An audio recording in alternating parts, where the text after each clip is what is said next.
Здравейте! Това видео ще е абсолютно импровизирано, сега ви казвам. Най-добре ще се представя. Казвам се Максим, на 18 години от град Варна. Занимавам се с музика от 4-5 години, не толкова редовно, но се старая да...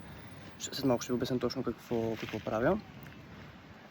Така, искам да кажа, започвам този канал с идеята и мисълта да качвам съдържание свързано с музика, може би и не само, ще видим как се развиват нещата.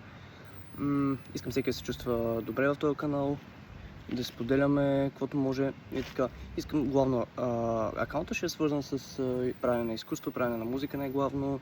Нямам проблем да им пращате нямам проблем да им пращате каквито и да е артове, каквито и да е работи свързани с музиката. За мен аз занимавам се с музика, както казах, от 5-6 години, може би. Занимавам се с микси-мастер, с свирена китара. Отскоро започнах, не съм много добър, но може би 2 години свиря. Не е толкова редовно, както казах по-рано. Имам синтезатори вкъщи. Както казвам, всичко свързано с музиката ме влече и гледам да надграждам все повече и повече. Докъде успея, все пак не съм Моцарт или нещо такова. Главно каналът ще е свързан с това, както каза, ще качвам видеа може би от ежедневието ми, все още не знам. Най-главното, което може би целя в тези клипчета, които ще качваме, да целиме доброто настроение, където може спокойно да се отпочинете и така нататък и да гледате и да, съответно да може би за някой да се вдъхновява и така нататък. И кой знае каква идея за това видео нямам, но бих включил с една история, която мога да ви разкажа. Беше... Тук трябва да вметна, че съм дете, момче, което е напълно нормално израствам, нормално смея, всичко е напълно нормално. Учих в тогава летно училище, спортувах, играх в футбол и така нататък. Не за дълго време не се задържах определено, но историята е следната. Аз това беше далечната... Ще ви излъжа коя година. Съм бил малък определено, може би 10-11 годишен, може и по-малък да съм бил. И отивам в дома на леля ми и чичо ми съответно. И аз съм братовче, имам два братовчета, които са втори, нали, едно момче. И тогава, Явор, така се казва братовчет ми, имаше музикално студио. Съответно, слизах, нали, там до мазата, показвам, нали, до студиото просто беше леко в мазата. И оттам видях китара, видях синтезатор за първи път, може би аз няма откъде да видя, държа да отбележа, поради причината, че нашите съвсем различни професии, роднини, няма музиканти и така нататък, нямаше откъде да видя по това време. Може би в училище, когато почнахме да учим съответно някакъв вид изкуства, ми направи впечатление, много се заинтересувах, проявявах желание в тези часове да вземам участие, каквото и да било, както искате го приемайте. Нали, имаше лица, които не им хареше това или смятаха, че е пълна простотия. Това е абсолютно нормално, нали? Не всеки се интересува това, което се интересува другия. Напълно нормално е. Това беше като цяло историята. От може би дълги години след това, пак до ден днешен, може би това ми е повлияло по някакъв начин. Аз съм склонен да вярвам, че ми е повлияло по някакъв начин. Не се крие от това нещо или пък нещо подобно. Запали някакъв вид в мене желание за изкуство, каквото и да е било. Аз уважавам абсолютно всякакво изкуство, много се кефя на български артисти и млади, каквито и да е било нови. Просто зареждаме, защото това е наша държава, ние трябва да си я пазим, да е такова, да се грижим за нея. С нещо положително, какво по-положително това да правиш изкуство. Нали, не омалважавам, нали, доктори, така нататък, инженери, строители, жичкаджи и всички. Това, нали, но и трябва и да има и изкуство в една държава, определено, което аз мисля, че държавата ни е доста сме интелигентни, спрямо, може би, други народи. Аз така мисля, мое лично мнение. Пътувал съм, не много, но съм пътувал и за Европа и така нататък. И мисля, че българите сме от умните народи. Поне това, което виждам.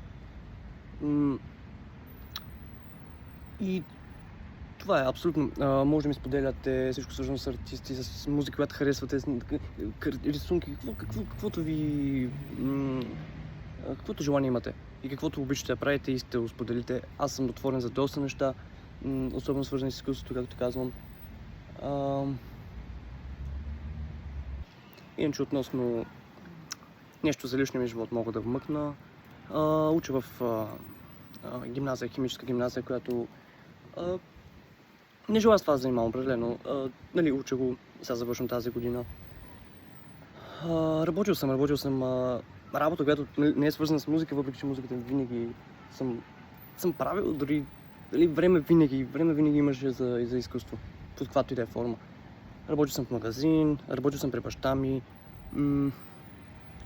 Имам желание да работя много работи, имам желание да уча университет. Нямам проблеми с алкохол или с нещо, или с наркотици, такива неща. Далеч, няма смисъл, хора, няма смисъл. Както всеки човек, особено в нашата държава, всеки е изпадал в моменти на щастие, на тъга, на всичко. Надявам се в момента само позитивно да е в нашата държава. Надявам се и аз гледам винаги от положителната страна. Просто се моля да е така. Пак казвам, мисля, че сме интелигентен народ. Може би малко няма да влизам в политически дебати и така нататък. Нито аз съм човека, нито нищо. Аз просто обичам музика и забавлявам. Излизам с приятели и така нататък. Обичам всякакъв вид изкуство.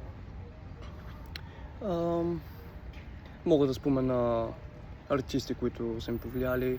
Не само като музика, може би и кино, мода, каквото и да е било. В момента не казвам, че ги слушам, но бих казал кои музикални изпълнители и така нататък са ми повлияли в живота. Може би Нирвана, примерно групата. Доста българска музика харесвам и слушам и може би до ден днешен слушам. Обожавам. Обичам хип-хоп, обичам почти всякакъв вид музика. Повлияла ми Нирвана като цяло в детството. Iron Maiden, може би всичко свързано с рок до някаква степен. Имаш периоди, дето и по-тежко от рок, деткор, така нататък. Грънч не слушах.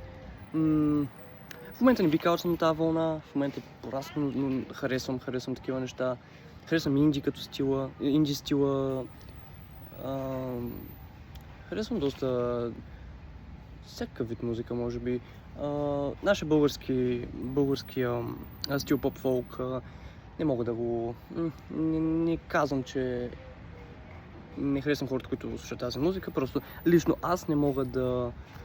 Как да кажа, да вляза в нея, в смисъл да я разбера, да се почувствам добре, като я слушам.